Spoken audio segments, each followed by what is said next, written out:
স্বাগত বিরতিহীন সংবাদ দুপুরে। আপনাদের সাথে আছি আমি আলী আশরাফ। আমি আতিফ আঞ্জুমান। আর শুরুতেই জানিয়ে দেব শিরোনামগুলো। বাস থেকে ফেলে শিক্ষার্থী পায়েল হত্যা মামলায় ৩ জনের মৃত্যুদণ্ড।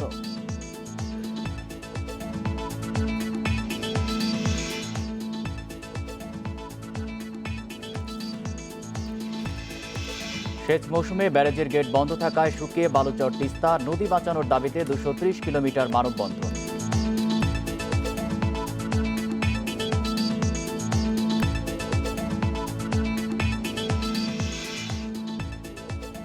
বিদেশ ফেরতদের কোয়ারেন্টিন নিশ্চিত করার নির্দেশ প্রধানমন্ত্রীর, সবাইকে স্বাস্থ্যবিধি মেনে চলার আহ্বান।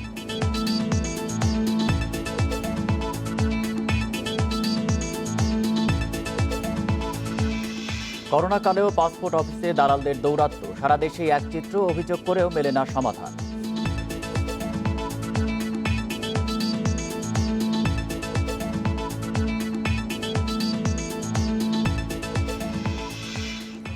এবং মার্কিন প্রেসিডেন্ট নির্বাচনে জয় নির্ধারণী রাজ্যগুলোতে শেষ মুহূর্তের প্রচারণায় ট্রাম্প ও বাইডেন, সমর্থন আদায়ে মরিয়া।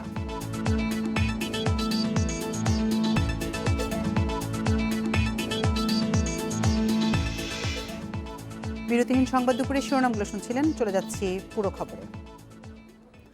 বাস থেকে ফেলে নর্থ সাউথ বিশ্ববিদ্যালয়ের শিক্ষার্থী সাইদুর রহমান পায়েল হত্যা মামলায় হানিফ পরিবহনে বাস চালক, হেলপার ও সুপারভাইজারকে মৃত্যুদণ্ড দিয়েছে আদালত।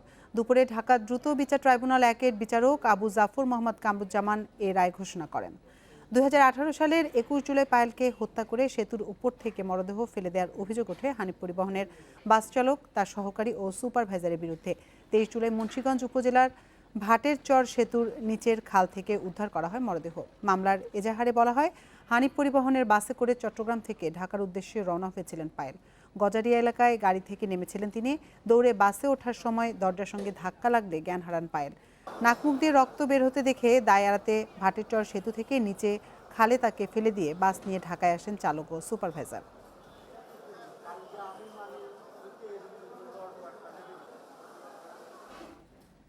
এ নিয়ে বিস্তারিত জানাতে ঢাকা মহানগর দায়রা জজ আদালত থেকে আমাদের সাথে সরাসরি যুক্ত হচ্ছেন সহকর্মী মাহমুদ শরীফ। মাহমুদ, 3 জনের তো মৃত্যুদণ্ড দিয়েছে, তো পায়েলের পরিবার এই রায়ে খুশি কিনা, তারা কি বলছে? দেখুন, পায়েলের বাবা এবং মা তারা আদালতে উপস্থিত ছিলেন এবং কিছুক্ষণ আগে তারা গণমাধ্যমে কথা বললেন। তারা রায়ে সন্তুষ্ট জানিয়েছেন এবং তারা রায়ে সন্তুষ্টি প্রকাশ করে এটি দাবি করেছেন যাতে তাদের এই রায়টি খুব দ্রুত কার্যকর করা হয়। এবং পায়েলের বাবা যে বিষয়টি বলেছেন, পায়েলের যে হত্যা, এরপরে তারা সরকারের ঊর্ধ্বতন মহল, প্রধানমন্ত্রী পর্যন্ত তারা দেখা করেছিলেন এবং সব মহল থেকে তারা এই বিচারের আশ্বাস পেয়েছিলেন এবং সেই মোতাবেক 2 বছরের মধ্যেই তিনি মামলার যে রায় সেটি পেলেন। এর জন্য তিনি চাইছেন যাতে খুব দ্রুত এই রায়টি কার্যকর করা হয়। তবে আসামি পক্ষের আইনজীবী বলছে যে এই রায়ে বেশ কিছু অস্পষ্টতা রয়ে গেছে এবং তারা উচ্চ আদালতে আপিল করবেন। এটি আসলে আসামি পক্ষের আইনজীবীর যে অন্যতম যুক্তি, সেটি হচ্ছে পায়েলের পাশে যে বন্ধু ছিলেন, তারা দুজন যে একসাথে ঢাকা আসছিলেন, তাদের মধ্যে সেই বন্ধুর কাছে পায়েলের মোবাইলটি রাখা ছিল। অর্থাৎ এটি একটি প্রশ্ন তুলেছেন তিনি যে আসলে এখানে মোবাইল সবার কাছেই থাকে এবং এই মোবাইলটি কি করে তার বন্ধুর কাছে গেল, এটি তিনি প্রশ্ন তুলেছেন। এবং মামলার যে তদন্ত হয়েছে সে তদন্তে অনেক কিছুই অস্পষ্ট রয়েছে, এটি তিনি তুলে ধরেছেন। আর আসামি পক্ষের আইনজীবীর পরপরই এখানে রাষ্ট্রপক্ষের আইনজীবীরা আদালতে উপস্থিত ছিলেন এবং রাষ্ট্রপক্ষের আইনজীবী তারাও সন্তুষ্টি জানিয়েছেন এবং রাষ্ট্রপক্ষ এই মামলাটি প্রমাণ করতে সক্ষম হয়েছে তথ্য প্রমাণ দিয়ে, এটি তারা জানিয়েছেন। আদালত এখানে বেশ কিছু পর্যবেক্ষণ দিয়েছেন। এর মধ্যে অন্যতম হচ্ছে যে দেশের বিভিন্ন এলাকায় যে সড়ক দুর্ঘটনা হচ্ছে, এই সড়ক দুর্ঘটনা এখন ধীরে ধীরে হত্যার পর্যায়ে চলে যাচ্ছে, এটি আদালত বলেছেন। কারণ এখানে বেশ কিছু সড়ক দুর্ঘটনার উদাহরণ তুলে ধরেছেন বিচারক এবং এর মধ্যে সবশেষ এই হত্যাকাণ্ড এটি তুলে ধরেছেন। কারণ এখানে বাসের দরজায় ধাক্কা লাগার পর ব্রিজের রেলিংয়ে পায়েল ধাক্কা খেয়েছিলেন এবং এরপর তিনি সড়কে ব্রিজের উপরে অচেতন অবস্থায় পড়ে গিয়েছিলেন। তখন আদালত বলেছে তখন যদি তাকে হাসপাতালে নেওয়া হতো বা চিকিৎসা দেওয়া হতো তাহলে পায়েল বেঁচে যেতেন, কারণ এখানে ময়নাতদন্তের যে রিপোর্ট সেই রিপোর্টে প্রমাণ হয়েছে যে পানিতে ডুবে পায়েলের মৃত্যু হয়েছে, অর্থাৎ পানিতে ফেলার আগ পর্যন্ত পায়েল জীবিত ছিল। এটি আদালতের যে পর্যবেক্ষণ বিচারক সে বিষয়টি তুলে ধরেছেন।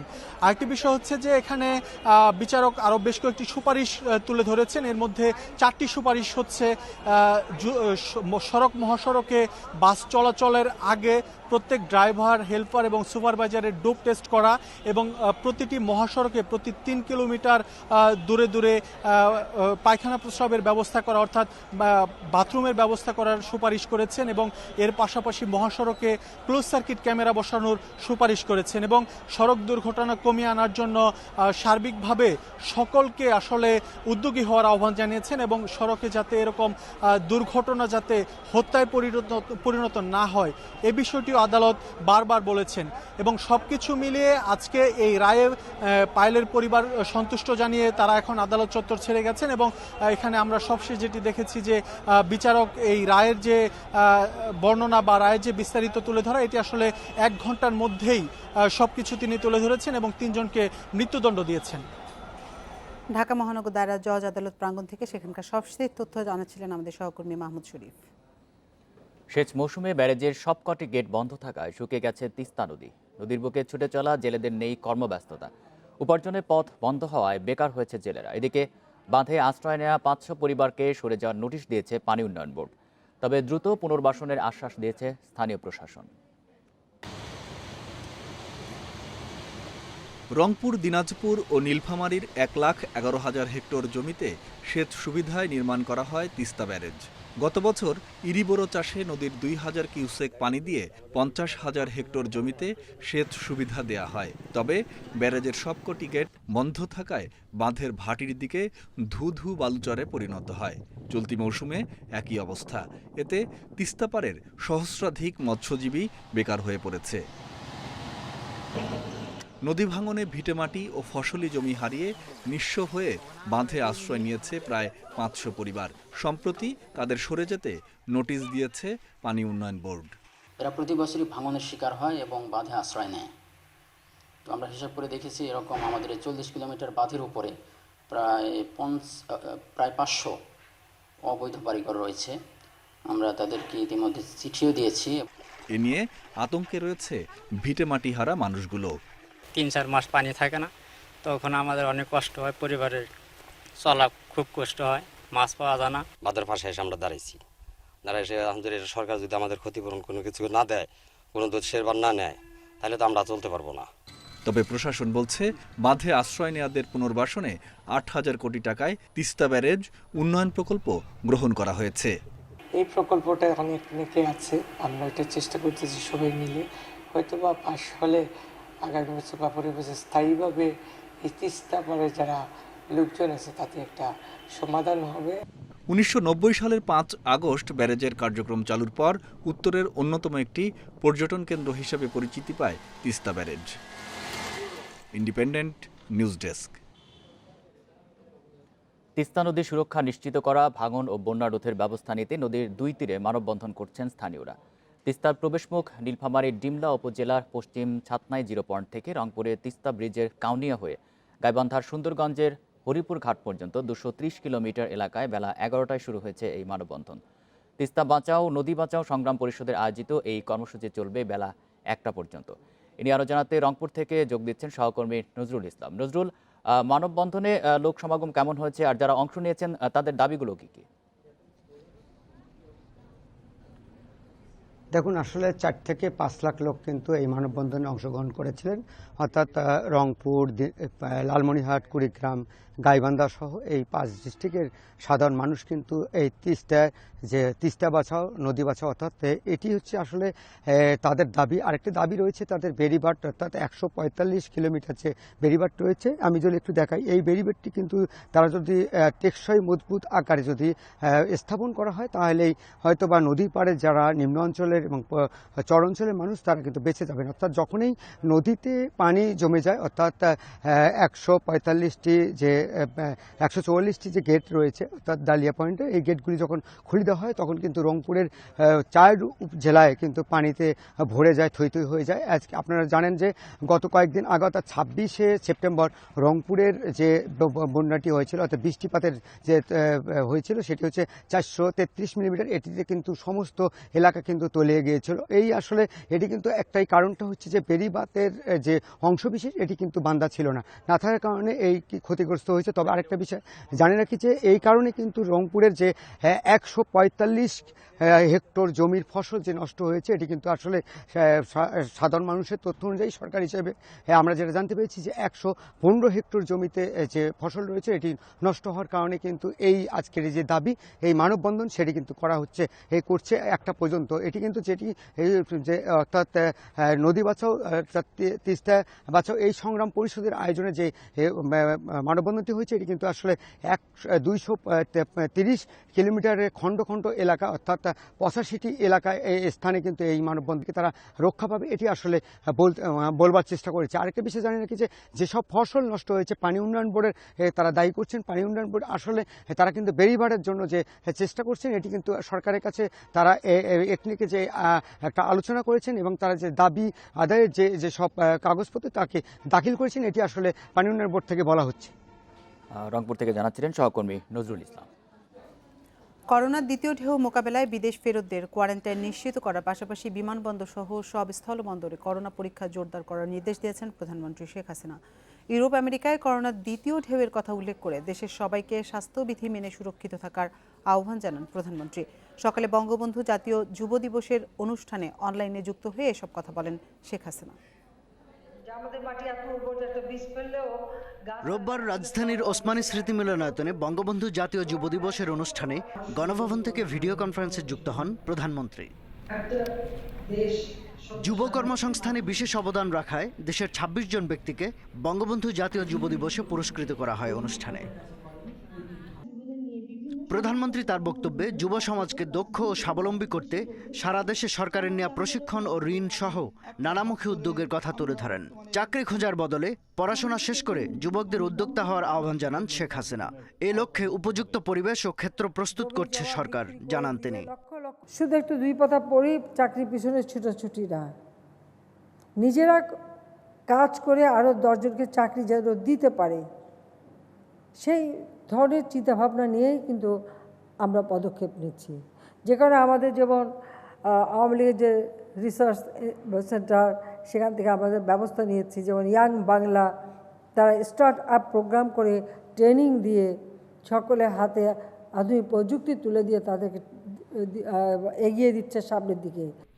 এ সময় ইউরোপ আমেরিকার করোনার দ্বিতীয় ঢেউয়ের প্রসঙ্গ উল্লেখ করে দেশে সবাইকে স্বাস্থ্যবিধি মেনে সতর্ক থাকার আহ্বান জানান প্রধানমন্ত্রী।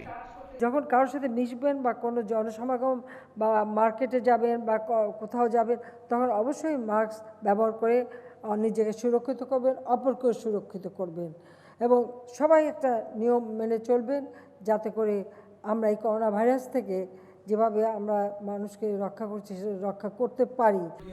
নতুন করে করোনা ভাইরাস দেশে প্রবেশ করা ঠেকাতে বিদেশ ফেরতদের পরীক্ষা ও কোয়ারেন্টাইনের উপর জোর দেন প্রধানমন্ত্রী। আর যখনই করোনা ভাইরাস দেখা দিচ্ছে সমস্ত ইউরোপে সব জায়গায়, আমাদের দেশেও যখন এটা আসতে শুরু করেছে সাথে সাথে আমরা 21 দফা নির্দেশনা দিয়েছিলাম। কাজে আবারও এখন সময় এসে গেছে, এখন থেকেও বাইরের থেকে যারা আমাদের দেশে আসবে তাদের পরীক্ষা করা, তাদের কোয়ারেন্টাইনে রাখা, এটা আমাদের সেই এয়ারপোর্ট থেকে শুরু করে প্রত্যেকটা পোর্টে এখন থেকে আবার সে আগের মতো ব্যবস্থা নিতে হবে যে কেউ ঢুকতে গেলেই করোনা ভাইরাস নিয়ে ঢুকছে কিনা এটা পরীক্ষা করতে হবে, কারণ আমার দেশের মানুষকে তাদের সুরক্ষাটা আমাদের নিশ্চিত করতে হবে। করোনা পরিস্থিতিতেও দেশের অর্থনীতি সচল রাখতে বাংলাদেশ যা করতে পারছে তা অনেক উন্নত দেশও করতে পারছে না উল্লেখ করে প্রধানমন্ত্রী এই অবস্থা ধরে রাখায় সবাইকে উদ্যোগী হওয়ার তাগিদ দেন। শাহাদাত স্বপন, ইন্ডিপেন্ডেন্ট নিউজ, ঢাকা। করোনায় দ্বিতীয় এমনকি তৃতীয়বারও সংক্রমিত হওয়ার তথ্য মিলছে। আক্রান্তদের বেশিরভাগই তরুণ, যারা সুস্থ হওয়ার 2 মাসের মধ্যেই আবারও সংক্রমিত হয়েছেন। তাই করোনামুক্ত হওয়ার পর শুধু অ্যান্টিবডির ওপর ভরসা না করে স্বাস্থ্যবিধি মানার পরামর্শ দিচ্ছেন চিকিৎসকেরা। তরুণ চিকিৎসক নিহার রঞ্জন দাস, সোহরাওয়ার্দী হাসপাতালের মেডিকেল অফিসার। 18 এপ্রিল প্রথম করোনা আক্রান্ত হন তিনি। 3 মাস পর জুলাইয়ে আবার সংক্রমিত ডাক্তার নিহার। অক্টোবরে এসে 3 মাসের ব্যবধানে তৃতীয়বারের মতো করোনা শনাক্ত হয় তার। কোভিড ডিউটি করে কোয়ারেন্টাইন শেষ করে আবারও নন কোভিডে যোগদান করেছি, সেখানেও কাজ করেছি। তো হাসপাতাল ছাড়া কিন্তু আসলে রোগী ছাড়া আমার কিন্তু আক্রান্ত হওয়ার আর কোনো সোর্স নেই। ডাক্তার নিহার জানান, প্রতিবারই করোনার লক্ষণ ছিল তার। তৃতীয়বার জ্বর সর্দির সঙ্গে দেখা দিয়েছে নিউমোনিয়া। শুরু থেকে এই তৃতীয়বার পর্যন্ত, তৃতীয়বারে এসে কিন্তু আমার উপসর্গগুলো বেশি। প্রত্যেকবারই আমার উপসর্গগুলো যেরকম বেড়েছে, লক্ষণগুলো বেড়েছে এবং এর সাথে সাথে আমার শরীরে এই কোভিডের ইফেক্টগুলো বেড়েছে। সোহরাওয়ার্দী মেডিকেলে আরও 8 চিকিৎসক সহ 12 জন দ্বিতীয় দফায় সংক্রমিত। চাইল্ড হেলথ রিসার্চ ফাউন্ডেশনেও 20 জনের দ্বিতীয় দফায় সংক্রমিত হওয়ার তথ্য মিলেছে। কোভিড-19 টেলিহেলথ সেন্টার বলছে, গত 2 মাসে 209 জনের দ্বিতীয় দফায় সংক্রমণের তথ্য পাওয়া গেছে। এর মধ্যে 61 ভাগের বয়স 20 থেকে 40 বছর। 70 ভাগ রোগী আক্রান্ত হয়েছেন 45 থেকে 60 দিনের মধ্যে, আর 30 ভাগ আক্রান্ত 2 মাস পর। চিকিৎসকরা বলছেন, প্রথমবারের তুলনায় দ্বিতীয়বারের সংক্রমণে জটিলতা বেশি। অনেকগুলো রোগীর দ্বিতীয়বার এবং কারো তৃতীয়বারও সংক্রমণ দেখা যাচ্ছে। তো যেগুলা নিশ্চিত হওয়া গেছে যে এটা পুনরায় সংক্রমণ, এগুলাতে দেখা গেছে যে এটা একটা ডিফারেন্ট স্ট্রেইন দিয়ে এই ইনফেকশনটা হয়েছে। কি লোকের দ্বিতীয়বার যদি দ্বিতীয় স্ট্রেইন দেওয়া হয়, ওর মারাত্মক হওয়ার সম্ভাবনাটা বেশি। করোনা থেকে সুস্থ হওয়া ব্যক্তির শরীরে 1 থেকে 6 মাসের বেশি অ্যান্টিবডি থাকে না। ফলে অ্যান্টিবডির উপরে ভরসা না করে স্বাস্থ্যবিধি মানার পরামর্শ বিশেষজ্ঞদের। স্বাস্থ্য সুরক্ষা মেনে চলার একটা অনীহা রয়েছে যাদের একবার হয়ে গেছে তাদের মধ্যে, কিন্তু এটা যে স্বাস্থ্য সুরক্ষা দেবে না একবার হলে আরেকবার, অ্যান্টিবডি যে কাজ করছে না, এটা আন্তর্জাতিকভাবেও স্বীকৃত। করোনা একবার হোক আর 2বার হোক, সবসময় আমার জন্য একই পদ্ধতি, যে আমাকে প্রতিরোধ ব্যবস্থাপনা মেনে চলতেই হবে, আমাকে মাস্ক ব্যবহার করতেই হবে। দেশে এ পর্যন্ত 4100 বার মিউটেশন বা রূপ বদল করেছে করোনা ভাইরাস। দ্বিতীয়বার আক্রান্ত হওয়ার ক্ষেত্রে আলাদা স্ট্রেইন বা ধরন দিয়ে সংক্রমিত হয় রোগী। করোনায় দ্বিতীয় দফা সংক্রমণ হয় কিনা তা নিয়ে একসময় পক্ষে বিপক্ষে নানা মত ছিল, কিন্তু বিষয়টি এখন নিশ্চিত যে দ্বিতীয় দফা সংক্রমণ হচ্ছে, যদিও তা খুবই সীমিত পর্যায়ে। তবে উদ্বেগ বাড়াচ্ছে দ্বিতীয় দফা সংক্রমণের জটিলতা। হাসান মিসবাহ, ইন্ডিপেন্ডেন্ট নিউজ, ঢাকা। করোনাকালেও পাসপোর্ট অফিসে থেমে নেই দালালদের দৌরাত্ম্য। স্বাভাবিক নিয়মে পাসপোর্ট হাতে পেতে মাসের পর মাস পার হলেও দালালদের মাধ্যমে দ্রুতই মিলছে পাসপোর্ট। দালাল চক্রের সাথে কিছু কর্মচারীর যোগসাজশের কথা স্বীকার করে পাসপোর্ট অধিদপ্তরের অতিরিক্ত মহাপরিচালক বলেছেন, অভিযোগের প্রমাণ পেলেই ব্যবস্থা নেওয়া হবে।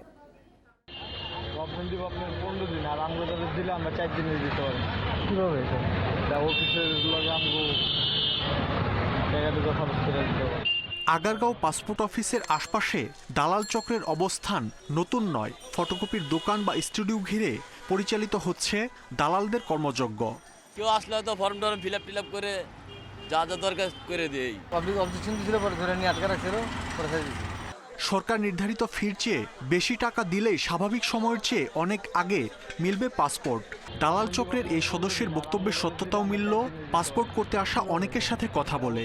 আমি এ পর্যন্ত 3 দিন আসলাম, তৃতীয়বারের মতো দেখি আজকে দিয়ে কি হয়। আগেও কিন্তু দালাল দিয়ে করিয়েছি, তা আমার পাসপোর্ট আমি 15-16 দিনেই পেয়ে গেছি। কোনো ভোগান্তি আমাকে ভোগ করতে হয় নাই। যারা সরাসরি দিয়েছে তাদেরটা যদি বের হয়েছে 2 মাসে, দালালের মারফত করলে দেখা যাচ্ছে বের হয়েছে 15 দিনে। অধিদপ্তরের অতিরিক্ত মহাপরিচালক বলছেন, পাসপোর্ট অফিস দালাল মুক্ত করতে সর্বোচ্চ চেষ্টার পরও শতভাগ সফলতা আসছে না। আমাদের এখানে ডিপার্টমেন্টে কিন্তু অনেকগুলো আমি চাকরিচ্যুত করছি, পানিশমেন্ট দিয়েছি বিভিন্ন পর্যায়ে।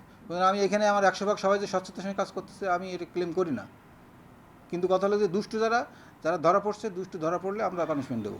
এদিকে বর্তমানে যারা মেশিন রিডেবল পাসপোর্ট নবায়ন বা নতুন করছেন, তাদের পাসপোর্ট হাতে পেতে 3 থেকে 6 মাস পর্যন্ত লেগে যাচ্ছে। 7 মাস ধরে কেন আসতেছি যাইতেছি, আবার আসতেছি যাইতেছি, এরকমই আমার দিন যাইতেছে। আমি জানুয়ারি মাসের 26 তারিখে রিনিউ করার জন্য দিয়েছি। মাঝখানে বেশ কয়েকবার আসছি, মানে চেক করার জন্য, না হয় নাই রেডি হয় নাই। তারিখ দিয়েছিল, তারিখের সময় এসব পাইনি, পরে মাঝখানে আরেকবার আসছিলাম, তখনও পাইনি, এখন 2.5 মাস পরে প্রায় পাইছি। অধিদপ্তর বলছে করোনার কারণে পুলিশ ভেরিফিকেশন দেরিতে আসায় কিছুটা ভোগান্তি পোহাতে হচ্ছে পাসপোর্ট প্রত্যাশীদের। আবেদন জমা হলেই তো প্রিন্ট হয় না, তা যখন পুলিশ ডিউটি আমরা ধরেন পাঠালাম, তা সেই সময়ে আপনার তো করোনার ছুটি শুরু হয়ে গেল, ওইগুলো তো ইস্যু হয় নাই। তবে ই পাসপোর্ট পেতে নেই তেমন ভোগান্তি, সময় মতোই পাসপোর্ট হাতে পাচ্ছেন সবাই। মাহমুদ শরীফ, ইন্ডিপেন্ডেন্ট নিউজ, ঢাকা। বাড়তি টাকা নেওয়ার প্রবণতা, কর্মচারীদের অবহেলা এবং দালাল সিন্ডিকেট চক্রের দৌরাত্ম্যে দেশের অধিকাংশ জেলায় সময় মতো পাওয়া যায় না পাসপোর্ট। নওগাঁ ও লক্ষ্মীপুরে জরুরি ক্যাটাগরি পাসপোর্ট 1 মাসে মেলে না। সাধারণ ক্যাটাগরি লেগে যায় 6 থেকে 8 মাস। ভুক্তভোগীরা বলছেন, কারো কাছে অভিযোগ করেও সমাধান পাওয়া যায় না। মাসের পর মাস ঘুরতে গিয়ে শেষ হয়ে আসে ভিসার মেয়াদও। নওগাঁর খাস নওগাঁ মৃধাপাড়ার বাসিন্দা আব্দুল হান্নান চিকিৎসার জন্য 12 বছরের মেয়েকে নিতে হবে বিদেশে, তাই জরুরি ভিত্তিতে তার পাসপোর্ট করাতে হবে। প্রয়োজনীয় কাগজপত্র সহ হান্নান নওগাঁ পাসপোর্ট অফিসে জরুরি পাসপোর্টের জন্য আবেদন করেন 26 আগস্ট। পাসপোর্ট হাতে পেয়েছেন 18 অক্টোবর। তাতেও মায়ের নাম ভুল, সংশোধনের জন্য লাগবে আরও সময়। হান্নানের মতো এমন অভিযোগ আরও অনেকেরই। তুমি আবার নতুন করে ফর্ম জমা দাও এবং তুমি যেটা ভুল ছিল ওটা সংশোধন করে লিখে দাও। 3 বার আসছি, সারাটা দিন এখানে ওয়েট করছি। উনি আমাকে বলছে সিল মারার সময় আপনার কত টাকা নিয়েছিল, আমি বলছি 100 টাকা নিছে। বলছে যে ওরা টাকা নাই তো আমরা কি হয়েছে, আমরা কি বসে বসে টাকা নেই? ভুক্তভোগীদের অভিযোগ, দালাল ছাড়া কেউ সেবা নিতে গেলে শুরু হয় সময়ক্ষেপণ, বাড়তি টাকা আদায় এবং হয়রানি। আমাকে বলছে 1 মাস সময় লাগবে, 1 মাসের ভিতর পাসপোর্ট পাবি। 8-9 মাস হচ্ছে, আমি এখন পর্যন্ত কোনো পাসপোর্ট পাইনি। লক্ষ্মীপুরে সময় মতো পাসপোর্ট না পেয়ে নানা সমস্যায় পড়েছেন আবেদনকারীরা। কেউ চিকিৎসার জন্য বিদেশ যেতে পারছেন না, আবার কারো শেষ হয়ে যাচ্ছে ভিসার মেয়াদ। ভিসা ক্যান্সেল হয়ে যায়, পাসপোর্টের কারণে আমরা বিদেশ যেতে পারছি না। এমআরপিতে করোনার পরে পাসপোর্ট পাইতে একটু সমস্যা হচ্ছে, তবে যাদের ক্ষেত্রে যাদের পাসপোর্ট দরকার, ইমার্জেন্সি দরকার, সেই পাসপোর্টগুলো আমরা মেইল করে জনগণকে আনায় দিচ্ছি। দেখা গেছে যে অনেক পাসপোর্ট পড়ে আছে, লোকজন এসে নিচ্ছে না, যে এদের দরকার নাই। ঝালকাঠি আঞ্চলিক পাসপোর্ট অফিস থেকেও পাসপোর্ট পেতে লাগছে অতিরিক্ত সময়, যদিও করোনার কারণে আবেদনের চাপ কম। তবে ব্যতিক্রম পঞ্চগড় আঞ্চলিক পাসপোর্ট অফিস, দ্রুত সেবা পেয়ে সন্তুষ্ট আবেদনকারীরা। খাদিজাতুল কুবরা, ইন্ডিপেন্ডেন্ট নিউজ ডেস্ক। এ নিয়ে আরও জানাতে কুষ্টিয়া থেকে যোগ দিয়েছেন সহকর্মী মিলনুল্লাহ। মিলন, সবগুলো পাসপোর্ট অফিসেই তো দালালদের দৌরাত্ম্য রয়েছে। কুষ্টিয়ায় কি পরিস্থিতি, প্রশাসন কেন ব্যবস্থা নিতে পারছে না? আসলে আমি যদি আপনার এই প্রশ্নটার উত্তর দিই, ঠিক এইভাবে বলতে হয় যে কুষ্টিয়ার এই পাসপোর্ট আঞ্চলিক পাসপোর্ট অফিসকে কেন্দ্র করে কুষ্টিয়ার এই পাসপোর্ট অঞ্চল অফিসের আশেপাশে যে হোটেল, রেস্তোরাঁ এবং ফটোকপির দোকান এবং ছবি তোলার জন্য যে স্টুডিও, এই সবগুলো গড়ে উঠেছে। এই সবগুলাই কিন্তু এই পাসপোর্ট অফিসের যে দালাল, সেই দালাল সিন্ডিকেটের সাথে জড়িত হয়ে গেছে। এবং এই দোকানগুলোতে যারা কর্মচারী থেকে শুরু করে কাজ করে, তারা কিন্তু সবাই এই কাজে লিপ্ত থাকে এবং এর সাথে জড়িত আছে আঞ্চলিক পাসপোর্ট অফিসের কিছু কর্মকর্তা, অসাধু কর্মকর্তা বলবো। কারণ এই পাসপোর্ট অফিসে একটি পাসপোর্ট করাতে গেলে একজন মানুষ যখন ওখানে যায়, তখনই কিন্তু এই দালালরা তাদের পিছনে লাগে এবং যখন এই ফর্মগুলো জমা দিতে যায় অফিসে, তখন কিন্তু বিভিন্ন রকমের ভুল ধরিয়ে কিন্তু তাদেরকে হয়রানি করা হয়। কিন্তু যদি ওই পাসপোর্টটা যদি দালালদের মাধ্যমে দেওয়া হয় ওই কাগজগুলা, তাহলে কিন্তু আর সেখানে কোনো রকম কোনো সমস্যা হয় না এবং খুব সোজাসুজিভাবে সহজভাবে তারা পাসপোর্টটি হাতে পেয়ে যায়। এই রকম অবস্থা হলো কুষ্টিয়ার এই পাসপোর্ট অফিসে। এবং এর সাথে আমি আরেকটু কথা বলে রাখি যে পাসপোর্ট অফিসের একটি মূল অংশ হলো পুলিশ ভেরিফিকেশন। সেই পুলিশ ভেরিফিকেশনের ক্ষেত্রেও কিন্তু অনেক সময় ভোগান্তির শিকার হতে হয়, কারণ এই পুলিশ ভেরিফিকেশনের কথা বলেও কিন্তু একটা নির্দিষ্ট অঙ্কের টাকা এই পাসপোর্ট যারা করতে যায় তাদেরকে কিন্তু গুনতেই হয়। তো এটা আসলে একটা মনে হয় নিয়মের ভিতরে পড়ে গেছে। তো আমি আসলে এইসব ব্যাপারে পাসপোর্ট কর্মকর্তাদের সাথে কথা বলেছি। এই রকম ভোগান্তির কারণ কি, তারা কিন্তু এই জিনিসটার কোনো সঠিক উত্তর দেয়নি।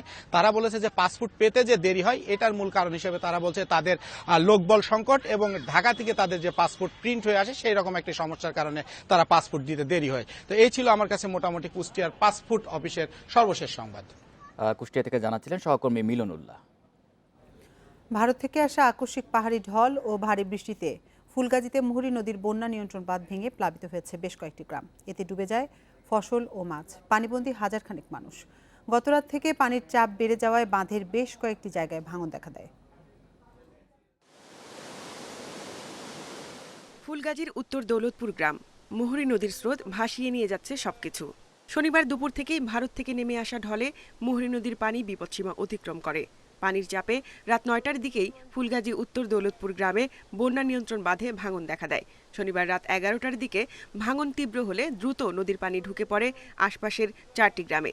তলিয়ে যায় ফসলি জমি, রাস্তাঘাট, পুকুর। বাড়িঘরে পানি ওঠায় দুর্ভোগে পড়ে প্রায় 200 পরিবার। আকস্মিক বন্যায় আধাপাকা ধান ও পুকুরের মাছ ভেসে যাওয়ায় দিশেহারা তারা। ভুক্তভোগীরা বলছেন, দায়সারা নির্মাণ কাজের জন্য বাঁধের আগের ভাঙা অংশই বারবার ভাঙছে। আমাদের পুকুরে মাছ গেছে গা, যে ধান আমাদের মাঠে যে ধান পাকনা ধান, এখন কিছু ধান আমরা কাটছি, কিছু ধান কাটার সময় হয়েছে, সবগুলা পানির নিচে তলায় গেছে। নামমাত্র মেরামত করে, এটা যখন ভেঙেছে কিছুদিন পর ঠিকাদার মেরামত করবে। এখানে নামমাত্র মেরামতের কারণে এবং তাদের গাফিলতির কারণে বারবার একই জায়গায় বা পাশাপাশি জায়গায় ভাঙনের সৃষ্টি হচ্ছে। পানি উন্নয়ন বোর্ডের কর্মকর্তারা বলছেন, ক্ষতিগ্রস্ত এলাকায় কাজ চলছে। পাশাপাশি বাঁধ নির্মাণ নিয়ে একটি প্রকল্প চলমান রয়েছে বলে জানান তারা। উত্তর দৌলতপুরে মুহুরী নদীর বাম তীরে একটা ভাঙন হয়েছে, মুহুরী নদীর ডান তীরে দৌলতপুরে আরেকটা ভাঙন হয়েছে এবং অন্যান্য অনেক জায়গায় ভালনারেবল আছে। আমাদের লোকজন সেখানে কাজ করতেছে। আমরা রাত্রে পর্যন্ত অ্যাক্টিভ ছিলাম, সকাল পর্যন্ত এখনো কাজ করতেছি। এর আগে গত জুলাইয়ে ওই একই বাঁধের 8টি স্থানে ভেঙে যায়। প্লাবিত হয় পরশুরাম ও ফুলগাজী উপজেলার অন্তত 20টি গ্রাম। ইন্ডিপেন্ডেন্ট নিউজ ডেস্ক। করোনার কারণে দীর্ঘদিন বন্ধ থাকার পর আজ থেকে দর্শনার্থীদের জন্য খুলে দেওয়া হয়েছে জাতীয় চিড়িয়াখানা। সকাল থেকে স্বাস্থ্যবিধি মেনে প্রবেশ করছেন দর্শনার্থীরা। এদিকে মুজিব বর্ষ উপলক্ষে আজ ও প্রতি মাসের প্রথম রোববার প্রবেশ ফ্রি করা হয়েছে। 7 মাস পর খুলছে জাতীয় চিড়িয়াখানা। করোনা সংক্রমণ ঠেকাতে গেল 20 মার্চ দর্শনার্থীদের জন্য বন্ধ করা হয় এই বিনোদন কেন্দ্র। এ সময়ে বানর, হরিণ, গাধা, ময়ূর সহ অনেক পরিবারে এসেছে নতুন অতিথি। জন্ম হয়েছে 115টি প্রাণীর। চিড়িয়াখানা খোলা উপলক্ষে নতুন করে সাজানো হয়েছে চারপাশের পরিবেশ। করোনার দ্বিতীয় ঢেউয়ের আশঙ্কা থাকায় প্রবেশ ও অবস্থানের সময় সামাজিক দূরত্ব বজায় রাখার ব্যবস্থা নেওয়া হয়েছে। দর্শনার্থীদের মাস্ক ও একমুখী পথ ব্যবহারের পাশাপাশি খাবার নিয়ে প্রবেশ না করার নির্দেশনা দিয়েছে কর্তৃপক্ষ। যখন ঢুকবে সেটা ফুটপাতের মধ্যে দিয়ে ঢুকতে হবে। সেখানে হ্যান্ড স্যানিটাইজার থাকবে, সেখানে থার্মাল স্ক্যানার থাকবে। একমুখী পথ আমরা অনুসরণ করতে বলেছি, জটলা যাতে না পাকে, ক্রসিং যাতে না হয়। এদিকে গেল 7 মাস চিড়িয়াখানার পশু পাখিদের শান্ত পরিবেশে দিন কেটেছে। সার্বক্ষণিক নজরদারিতে ছিলেন সেখানকার কর্মীরা। করোনার সময় আমি দেখলাম যে এদের খুবই নিরিবিলি শান্ত একটা সুন্দর পরিবেশে এবং খেলাধুলার মাধ্যমে এদের সময়টা খুবই ভালো কাটছে। এখন যেন নিউট্রালে আছে, এখন স্বাভাবিকভাবে আছে, তখন এতে চঞ্চলতা বাড়বে, অত একটু উত্তেজিতভাবে থাকবে, চলাফেরা করবে। এই প্রতিদিন সকাল 9টা থেকে বিকেল 5টা পর্যন্ত খোলা থাকবে জাতীয় চিড়িয়াখানা। জাহানারা পারভিন, ইন্ডিপেন্ডেন্ট নিউজ, ঢাকা। এ নিয়ে আরও জানাতে রাজধানী মিরপুর থেকে যোগ দিয়েছেন সহকর্মী জাহানারা পারভিন। জাহানারা, অনেকদিন পর তো চিড়িয়াখানা খুললো, প্রবেশও ফ্রি, তো আজকে দর্শনার্থীদের উপস্থিতি কেমন দেখছেন? আর স্বাস্থ্যবিধি রক্ষায় চিড়িয়াখানা কর্তৃপক্ষ কী ধরনের ব্যবস্থা নিয়েছেন? 7 মাসেরও বেশি সময় পর চিড়িয়াখানা খুলেছে। সকাল 9টা থেকে এখনো পর্যন্ত অনেক দর্শনার্থীকে আমরা দেখতে পাচ্ছি। প্রথম দিন অনুসারে আসলে দর্শনার্থীদের উপস্থিতি অনেক বেশি বলা যায়। চিড়িয়াখানার কিউরেটর আব্দুল লতিফ তিনি জানিয়েছেন এবং আমরা দেখেছি যে প্রবেশের সময় মাস্ক ব্যবহার বাধ্যতামূলক এবং তাদের তাপমাত্রা মাপা হচ্ছে এবং হাত ধোয়ারও ব্যবস্থা রয়েছে এবং মাইকে বারবার বলা হচ্ছে যেন কেউ জটলা না করে এবং বেশি সংখ্যক মানুষ এক জায়গায় না দাঁড়ায় এবং বিভিন্ন জায়গায় স্বাস্থ্যবিধি মানার বিষয়ে নির্দেশনা দেওয়া হচ্ছে এবং মানুষজন আসলে ঘুরে দেখছেন চিড়িয়াখানা। আমরা এতদিন 20 তারিখে, মার্চের 20 তারিখে চিড়িয়াখানা বন্ধ হয়েছিল। এই 7 মাসেরও বেশি সময়ে অনেক প্রাণীর ঘরে নতুন অতিথি এসেছে। আপনারা দেখতে পাচ্ছেন চিত্রা হরিণের এখানে 20টি নতুন শিশু জন্ম হয়েছে, নতুন হরিণ। এছাড়া গাধা, ময়ূর এবং জলহস্তি এবং আরও বেশ কিছু প্রাণীর পরিবারে 155টি নতুন প্রাণী আমরা যুক্ত হয়েছে বলে জেনেছি এবং আসলে আজকে একটি উৎসবমুখর পরিবেশে সবাই প্রাণীর দেখছেন। বাচ্চারা এসছেন পরিবারের সঙ্গে এবং এক ধরনের যেটা স্বাস্থ্যবিধি মানার যেটা আমরা দেখতে পাচ্ছি, মাস্ক পরেই সবাই এসেছেন। মাস্ক না পরে কাউকে আসলে ঢুকতে দেওয়া হচ্ছে না। চিড়িয়াখানা এবং এই চিড়িয়াখানায় বহুদিন পরে খোলায় এই 186 একর জায়গার চিড়িয়াখানায় আমরা দেখতে পাচ্ছি দর্শনার্থীরা ঘুরে ফিরে দেখছেন, বিশেষ করে বাঘের খাঁচার সামনে, সিংহের খাঁচার সামনে, জিরাফের সামনে, জিরাফের যে খাঁচা তার সামনে আসলে দর্শনার্থীর ভিড় আমরা বেশি দেখেছি এবং পুরো চিড়িয়াখানাটাই আজকে আমরা দর্শনার্থীদের পদচারণায় মুখরিত। তারা আসলে ঘুরে দেখছেন এবং এক ধরনের সাজানো গোছানো হয়েছে। দীর্ঘদিন পর যেহেতু চিড়িয়াখানা খুলেছে, অনেক পরিষ্কার পরিচ্ছন্নতাও আগের চেয়ে বেড়েছে এবং দর্শনার্থীদের যেন চিড়িয়াখানার কর্তৃপক্ষ বলছেন যে দর্শনার্থীরা যেন বিভিন্ন জায়গায় একসঙ্গে দাঁড়িয়ে জটলা না করে স্বাস্থ্যবিধি মানে সে ব্যাপারে যেন দর্শনার্থীরা মেনে চলে।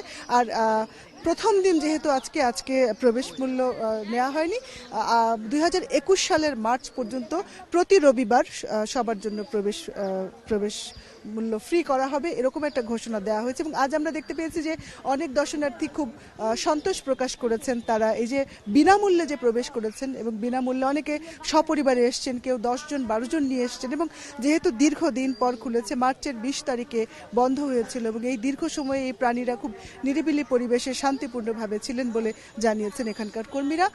চিড়িয়াখানার খোলার আজ প্রথম দিন দর্শনার্থীরা ঘুরে দেখছেন জাতীয় চিড়িয়াখানা। মিরপুর থেকে জানাচ্ছেন সহকর্মী জাহানারা পারভিন। দেখছেন বিরতিহীন সংবাদ দুপুর। সংবাদে আরো যা থাকছে। বিশ্বে করোনায় মৃত্যু ছাড়ালো 12 লাখ। দ্বিতীয় ধাপে সংক্রমণ রোধে যুক্তরাজ্যে ফের লকডাউন ঘোষণা।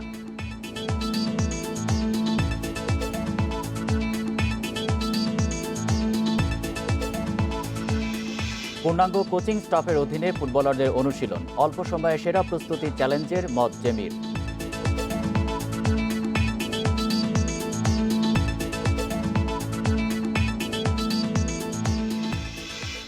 ধুলার শহরে পরিণত হয়েছে দিনাজপুরের হিলি স্থলবন্দর। অতিরিক্ত ধুলার কারণে পরিবেশ দূষণের পাশাপাশি দেখা দিচ্ছে শ্বাসকষ্ট, চর্মরোগ সহ নানা রোগ ব্যাধি। তবে ধুলার প্রকোপ কমাতে তেমন কোনো উদ্যোগ নেই প্রশাসনের পক্ষ থেকে। দূষণে অতিষ্ঠ হিলি স্থলবন্দরের লোকজন। ধুলায় ঢেকে গেছে গাছপালা, বাড়িঘর। একদিকে গাড়ির ধোঁয়া, অন্যদিকে সড়ক সংস্কারের জন্য ফেলে রাখা ইটবালুর স্তূপ। সব মিলে নাজেহাল পথচারী। মাস্ক পরেও অতিরিক্ত দূষণের হাত থেকে রেহাই পাচ্ছে না মানুষ। আক্রান্ত হচ্ছেন শ্বাসকষ্টজনিত নানা রোগে। মাঝে মধ্যে লোক দেখানো পানি ছিটানো ছাড়া আর কোনো পদক্ষেপ নেওয়া হয়নি বলে অভিযোগ স্থানীয়দের। এত পরিমাণ ধুলা, আমি দোকানে বসে থাকতে পারতেছি না, মাস্ক দিয়েও কোনো কাজ হচ্ছে না। যখন গাড়ি ঘোড়াগুলো চলে একদম ধুলায় অন্ধকার থাকে, অফিসে সব সময় ধুলার একটা স্তর পড়ে থাকে। ধুলার দূষণ কমাতে পর্যাপ্ত সরঞ্জাম না থাকার কথা স্বীকার করে পৌর মেয়র বলেছেন এ বিষয়ে মন্ত্রণালয়ের কাছে আবেদন করা হয়েছে। একটি পানি দেবার জন্য সাধারণভাবে যেটি ব্যবস্থা গ্রহণ করা হয় সেটি করেছি, সেটি চলমান। তবে এটি দিয়ে আসলে আমরা জনগণের যেটি প্রত্যাশা সেটি পূরণ করতে পারছি না। যথাযথ কর্তৃপক্ষের মাধ্যমে আমরা তাদেরও দৃষ্টি আকর্ষণ করছি এবং আমরা আমাদের স্থানীয় সরকার মন্ত্রণালয়কে এটি অবহিত করেছি। ধুলাবালি থেকে বাঁচতে পরিষ্কার পরিচ্ছন্নতার পাশাপাশি সচেতন থাকার পরামর্শ দিচ্ছেন চিকিৎসকরা। যাদের অ্যাজমা নাই তাদের অ্যাজমা ডেভেলপ করতে পারে, নিউমোনিয়া হতে পারে, ব্রঙ্কাইটিস হতে পারে, নানা কমপ্লিকেটেড ডিজিজ লাংসের হওয়ার সম্ভাবনা বেশি থাকে। অবশ্যই ধুলাবালির যুক্ত এরিয়াতে গেলে মাস্ক পরিধান করবে এবং বাসায় এসে মুখ হাত পরিষ্কার পানি দিয়ে ধুয়ে ফেলবে। প্রতিদিন ৩৫০০ যানবাহন চলাচল করে এই রাস্তায়। Independent News desk. জাতির জনকের জন্ম শতবার্ষিকী উপলক্ষে বরগুনায় নির্মিত হচ্ছে দেশের প্রথম নৌকা জাদুঘর। 100 বছর ধরে চলা নানা নামের ও বিলুপ্ত প্রায় 100 ধরনের নৌকার নমুনা থাকবে এই জাদুঘরে। জেলা প্রশাসনের অর্থায়ন ও তত্ত্বাবধানে গত 8 অক্টোবর শুরু হয়েছে এর নির্মাণ কাজ। জাতির জনক বঙ্গবন্ধু শেখ মুজিবুর রহমানকে স্মরণে বরগুনায় নির্মিত হচ্ছে নৌকা জাদুঘর, যা দেশের প্রথম। ডিসি রোডে ৬৪% জমির ওপর নৌকার আদলে নির্মিত এই প্রকল্পে প্রাথমিক ব্যয় ৬০ লাখ টাকা। এখানে থাকবে ঐতিহ্যবাহী ও বিলুপ্ত প্রায় 100 ধরনের নৌকার মডেল। এছাড়া লেক ও শিশুদের খেলার মাঠের পাশাপাশি থাকছে গবেষণাগার। এর নকশা করেছেন বুয়েটের প্রাক্তন শিক্ষার্থী ও বরগুনার নির্বাহী ম্যাজিস্ট্রেট তারিকুল্লাহ নিজামী। আমরা ভবিষ্যতে এখানে একটা লেক তৈরি করব, একটি 5D ডিসপ্লে সেন্টার তৈরি হবে এবং যখন সম্পূর্ণরূপে নৌকাই একটি দেখা যাবে, যা অত্যন্ত আকর্ষণীয়ভাবে আমরা মানুষের সামনে তুলে ধরার চেষ্টা করব। আগামী বছরের শুরুতে চালু হবে এই জাদুঘর। পর্যটক আকর্ষণে পূর্ণিমা রাতে নৌকা ভ্রমণ ছাড়াও থাকবে নিয়মিত নানা আয়োজন। যে দিনে এখানে নৌকা জাদুঘরটি উদ্বোধন হবে সেই দিনটিকে একটা নৌকা উৎসবের দিন হিসেবে ঘোষণা করা এবং পরবর্তীতে আমাদের এখানে নৌকার মিনিয়েচার, নৌকার নিয়ে মেলা এবং লোকজ মেলা যাতে অনুষ্ঠিত হয়, যাতে করে সাধারণ মানুষ আমাদের সংস্কৃতির সাথে নৌকাকে খুঁজে পায়, সে ব্যাপারে আমরা উদ্যোগ গ্রহণ করেছি। আমরা আশা করছি আগামী বছর এটি আমরা করতে পারব। নদী ঘেরা বাংলায় একসময় যোগাযোগের প্রধান বাহন ছিল নৌকা। এই নৌকাকেই দলীয় প্রতীক হিসেবে বেছে নেন বঙ্গবন্ধু। নৌকা জাদুঘরের উদ্যোগকে স্বাগত জানিয়েছে বরগুনাবাসী। ইন্ডিপেন্ডেন্ট নিউজ ডেস্ক। মার্কিন প্রেসিডেন্ট নির্বাচনের আর মাত্র বাকি একদিন। শেষ সময়ে জোর প্রচারে নেমেছেন দুই প্রার্থী ডোনাল্ড ট্রাম্প ও জো বাইডেন। শনিবার ব্যাটল গ্রাউন্ড পেনসিলভেনিয়ায় সমাবেশে অংশ নেন মার্কিন প্রেসিডেন্ট। তার পক্ষে সমর্থন চান ফার্স্ট লেডি মেলানিয়া ট্রাম্প। এদিকে মিশিগানে ডেমোক্রেটিক প্রার্থী জো বাইডেনের পক্ষে প্রচার চালাচ্ছেন সাবেক প্রেসিডেন্ট বারাক ওবামা।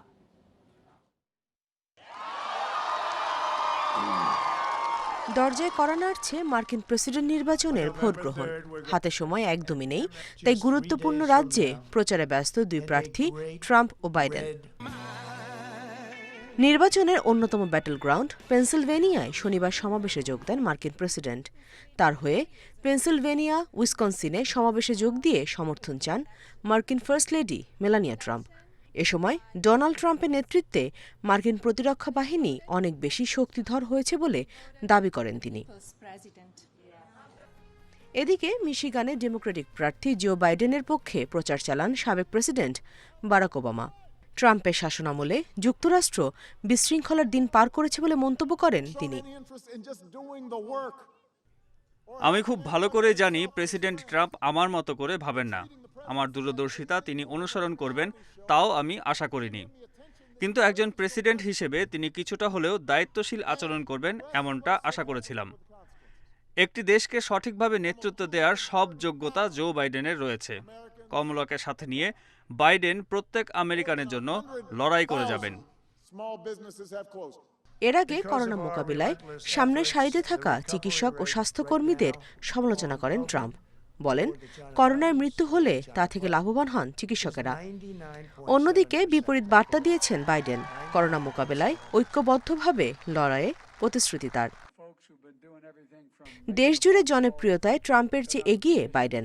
এ পর্যন্ত 9 কোটি মানুষ আগাম ভোট দিয়েছেন।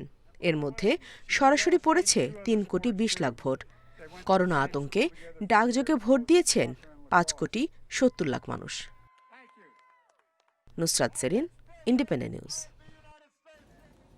যুক্তরাষ্ট্রের বেশিরভাগ রাজ্যই চিরাচরিতভাবে রিপাবলিকান কিংবা ডেমোক্র্যাট হিসেবে চিহ্নিত। প্রার্থীরা তাই নির্বাচনী প্রচারে এমন 10 থেকে 12 রাজ্যে বেশি মনোযোগ দেন, যেগুলো ঠিক নির্দিষ্ট কোনো দলের সমর্থক হিসেবে পরিচিত নয়।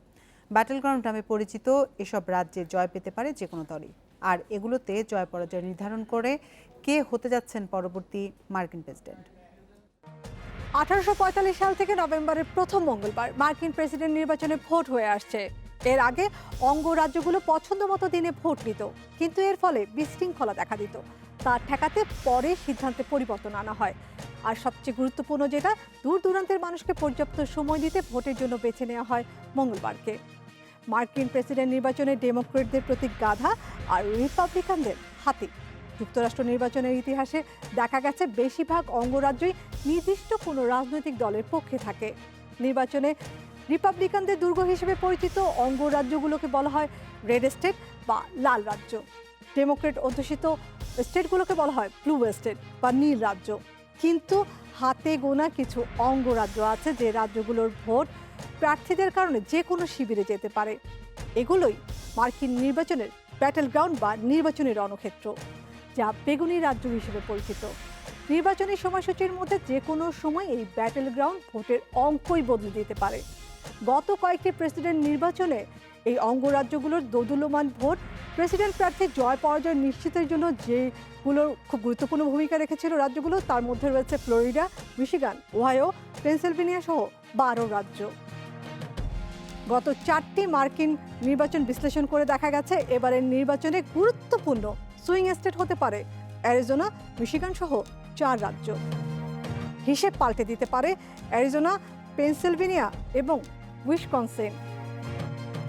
অনেক পর্যবেক্ষকদের মতে 2020 সালের প্রেসিডেন্ট নির্বাচনে north Carolina, Florida, Michigan, Wisconsin এবং অ্যারিজোনা অঙ্গরাজ্যগুলো নির্ধারক সুইং স্টেট হয়ে দাঁড়াতে পারে। কারণ হিসেবে তারা বলছেন এই অঙ্গরাজ্যগুলো থেকে 2016 সালের নির্বাচনে ইলেকটোরাল কলেজ ভোটের অল্প ব্যবধানে হিলারি ক্লিন্টনের কাছ থেকে জয় ছিনিয়ে এনেছিলেন ডোনাল্ড ট্রাম্প। বিশ্লেষকরা এবার নির্বাচনে 14টি রাজ্যকে ব্যাটল গ্রাউন্ড বলছে। জনমত জরিপে এই 14 রাজ্যের মধ্যে 3টিতেই এগিয়ে আছেন ট্রাম্প। গুরুত্বপূর্ণ ফ্লোরিডা, ওহাইও সহ বাকি ভাগ্য নির্ধারক রাজ্যের শক্ত অবস্থানে জো বাইডেন। শেষ পর্যন্ত কে বসছেন হোয়াইট হাউসে তা জানতে অপেক্ষা করতে হবে 3 নভেম্বর পর্যন্ত। বিশ্বে করোনায় প্রাণহানি 12 লাখ ছাড়ালো। একদিনে 4,75,000-এর বেশি শনাক্ত নিয়ে আক্রান্ত ছাড়িয়েছে 4,63,00,000 লাখ। এদিকে দ্বিতীয় ধাপের করোনা সংক্রমণ রোধে ইংল্যান্ডে জারি করা হয়েছে 1 মাসের লকডাউন। শনিবার রাতে এই ঘোষণা দেন ব্রিটিশ প্রধানমন্ত্রী বরিস জনসন। দ্বিতীয় ধাপের করোনা সংক্রমণে বিপর্যস্ত ইউরোপ। আক্রান্তের সংখ্যা 10 লাখ ছাড়ানোয় শনিবার রাতে ইংল্যান্ডে 1 মাসের লকডাউন ঘোষণা করেছে ব্রিটিশ সরকার। তবে গতবারের লকডাউনের মতো এবার বন্ধ হচ্ছে না শিক্ষা প্রতিষ্ঠান। 2রা ডিসেম্বরের পর ধীরে ধীরে এই কড়াকড়ি তুলে নেওয়া হবে বলেও জানান ব্রিটিশ প্রধানমন্ত্রী বরিস জনসন। শনিবার দেশটিতে নতুন করে আক্রান্ত হয়েছে প্রায় 22,000 মানুষ, প্রাণ গেছে 326 জনের।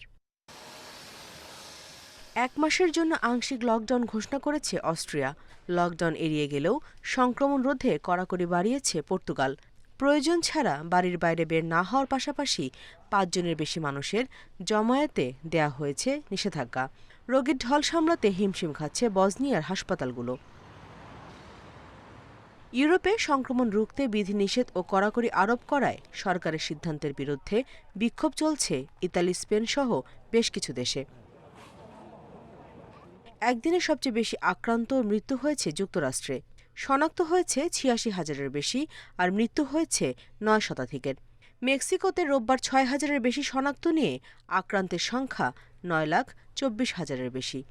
নতুন 450 মৃত্যুতে প্রাণহানি প্রায় 92,000। ভারতে 46,700 নতুন শনাক্ত নিয়ে আক্রান্তের সংখ্যা ছাড়িয়েছে 81,82,000। করোনায় মৃত্যু হয়েছে তামিলনাড়ুর কৃষিমন্ত্রীর। এদিকে 10 নভেম্বর থেকে বিনোদন কেন্দ্র খুলে দেওয়ার সিদ্ধান্ত নিয়েছে তামিলনাড়ু সরকার। 16 নভেম্বর থেকে খুলছে শিক্ষা প্রতিষ্ঠান।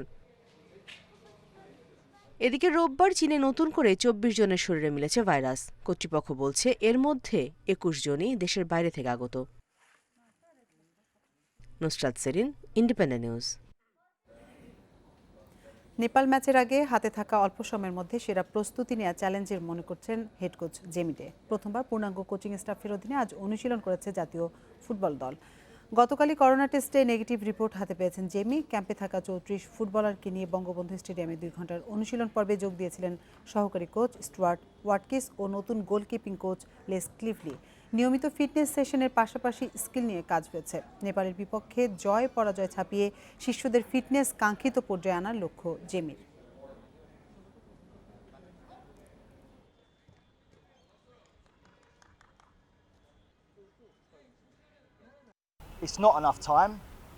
আমি বলছি না অসম্ভব, তবে এটা ঠিক কয়েকদিনের মধ্যে সর্বোচ্চ প্রস্তুতি নিয়ে আমাদের জন্য চ্যালেঞ্জের। ফিটনেস নিয়ে গেল কয়েকদিন কাজ হয়েছে, আরও অনেক কাজ বাকি আছে। ফুটবলাররাও চেষ্টা করছে। হয়তো নেপালের বিপক্ষে জয় পরাজয়ের চেয়ে বেশি জরুরি ফুটবলাররা আগের রূপে ফিরেছে কিনা সেটা নিশ্চিত করা। তাহলে আগামী বছর বিশ্বকাপ বাছাইয়ের ম্যাচগুলোতে আমরা ভালো ফুটবল খেলতে পারবো। তার সাথে যেহেতু ফার্স্ট দিন কাজ করেছি, তো ফার্স্ট দিন আসলে ও মূলত আমাদের বেসিক যে জিনিসগুলো আছে, বেসিক কিছু ইনফরমেশন দেওয়ার চেষ্টা করছে এবং আমাদের রাইট যে টেকনিকগুলো আছে সেই টেকনিকগুলো মূলত কাজ করেছে। লা লিগায় আলাভেসের সঙ্গে ড্র করে পয়েন্ট টেবিলের 12 নম্বরে নেমে গেছে বার্সেলোনা। তবে জয়ের ধারা অক্ষুণ্ণ রেখে শীর্ষে আছে বার্সার প্রতিদ্বন্দ্বী রিয়াল মাদ্রিদ। জয় পেয়েছে আতলেতিকো মাদ্রিদও। অন্যদিকে লিগ ওয়ানে 9 থেকে 3-0 গোলে হারিয়েছে পিএসজি। বার্সেলোনার কোম্যান যুগের শুরুটা হয়েছিল বড় জয় দিয়ে, তবে সকাল সবসময় পুরো দিনের আভাস দেয় না। লিগের শেষ 4 ম্যাচ থেকে মাত্র 2 পয়েন্ট অর্জন করতে পেরেছে বার্সা। গেতাফে রিয়েলের কাছে হারের পর 1-1 গোলে ড্র করেছে দুর্বল আলাভেসের সঙ্গে। 6 ম্যাচে 8 পয়েন্ট নিয়ে অবস্থান পয়েন্ট টেবিলের 12তে। 2002-03 মৌসুমের পর 6 ম্যাচ শেষে এবারই এত কম পয়েন্ট কাতালান জায়ান্টদের।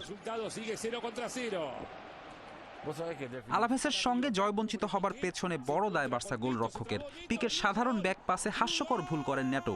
বার্সার ব্রাজিলিয়ান গোলরক্ষকের ভুল কাজে লাগাতে ভুল করেননি আলাভেস ফরওয়ার্ড রিওজা। 31 মিনিটে দলকে লিড এনে দেন তিনি। মাসুল চড়া হয়েছে ফাতি গ্রিজম্যানদের একাধিক সুযোগ মিসে, তবে 63 মিনিটে গ্রিজম্যানের দারুণ এক ফিনিশিংয়েই ম্যাচ ড্র করে বার্সেলোনা। এদিকে জোয়া ফেলিক্সের জোড়া গোলে ওসাসুনাকে 3-1 গোলে হারিয়েছে আতলেতিকো মাদ্রিদ। দারুণ ছন্দে আতলেতির পর্তুগিজ ফরওয়ার্ড। আগের ম্যাচেই ফেলিক্সের জোড়া গোলে চ্যাম্পিয়ন্স লিগে সালজবার্গের বিপক্ষে জয় পায় সিমিওনির দল। আবারও ফেলিক্স ঝলকে বাজিমাত করল তারা, উঠে গেছে লা লিগা পয়েন্ট টেবিলের 3-এ। লিগ ওয়ানে নেইমারকে ছাড়াই সহজ জয় পেল পিএসজি।